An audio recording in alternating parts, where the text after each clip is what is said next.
নমস্কার বন্ধুরা, আমি দেবযানী পাল আজকে নিয়ে এসেছি তোমাদের জন্য হরিয়ালি চিকেন কাঠি কাবাব। তো চলো দেখে নাও কি করে এই কাঠি কাবাবটা বানাচ্ছি। আর ভালো লাগলে লাইক কমেন্ট শেয়ার করবে আর নিজেরাও ঘরে ট্রাই করবে।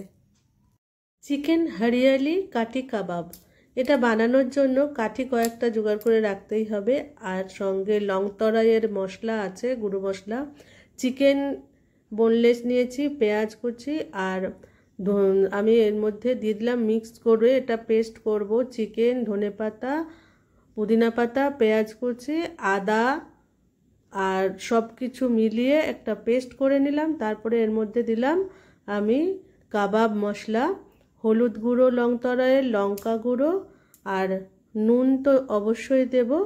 এর সঙ্গে দিলাম এক চামচ কর্নফ্লাওয়ার দিয়ে ভালো করে এটাকে মাখতে হবে। তার আগে আর একটু গোলমরিচ আর লেবুর রস অবশ্যই দিও। যদি কেউ ঝাল আরও বেশি খেতে চাও তাহলে কাঁচা লঙ্কা কুচিও এর মধ্যে দিয়ে ভালো করে এটাকে মেখে নিতে হবে।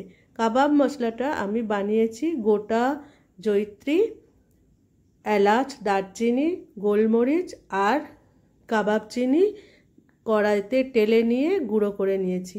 এবার আমি এটা মেখে একটা কাঠি নিয়ে তার মধ্যে এইভাবে ললিপপের মতো আটকে দিয়েছি। আর পাশে সুজি নিয়েছি, সুজির কোট করব তাই ওর ওপরে রেখেছি।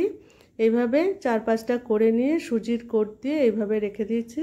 তারপরে কড়াইয়ে তেল গরম করে তার মধ্যে এই ললিপপ টাইপের কাঠিগুলোকে আমি এর মধ্যে দিয়ে কম আঁচে ভালো করে ভাজবো। আঁচটা কম রাখবো, আর তেলটা কম আছে যেহেতু সেই জন্য আঁচটা একটু কম আঁচে রেখে ভাজলে ভালো করে ভেতর থেকে ভাজা হবে। এইভাবে তোমরা উল্টে নেবে। আর যদি আরেকটু ডিপ ফ্রাই করতে চাও তাহলে কড়াইতে আরও বেশি তেল দিয়ে ডিপ ফ্রাই করে নেবে। এটা তোমরা ডিপ যে কোনো মেয়োনিজ ডিপের সঙ্গে বা সসের সঙ্গে খেতে পারো।